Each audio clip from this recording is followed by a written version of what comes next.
That's what it's called, mind-link connection.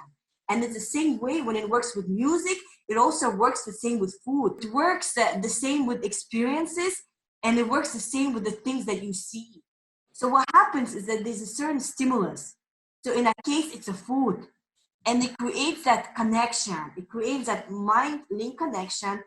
So you got the food that is directly linked to certain emotion. So what happens is that the emotions get triggered every single time you eat that food.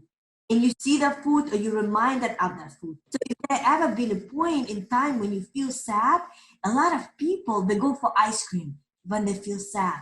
And so how many times you heard things like chocolate ice cream is associated with love, or ice cream is associated with feeling sad, and that's mind link. So what you have to do is you have to change that mind link connection in your brain. So nourishment combats non-supportive mind links that are associated with non-supportive foods. One of our clients that we worked with 3 years ago, and he was addicted to drugs and alcohol, and he had type 2 diabetes, he had so many other health issues that were not reversing. What happened? He got off his drug addictions, he became addicted to junk food. He already had health problems, but they got worse because he started eating worse. And when we worked with him, he was already eating a healthy diet, but he was not getting better. And that's when we basically taught him everything that he needs to eat, and he was able to normalize his blood pressure and get off his insulin medications, because we taught him how to get addicted to activities, relationships, exercise, and eating the foods that support your recovery.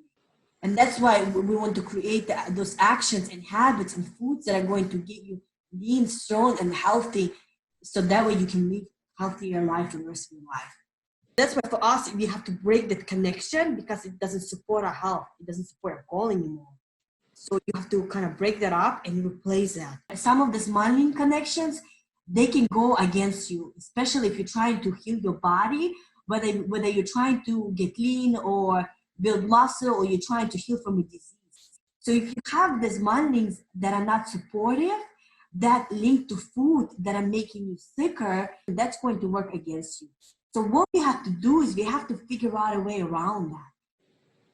So imagine setting up a mind link that's connected to positive action and positive emotions and feeling of accomplishment or doing exercise. So we're going to talk about how to create new mind links in your brain that's going to help you instead of work against you. So every time you eat healthy, imagine having a desire to work out. And every time you work out, you want to feel automatically to eat healthy.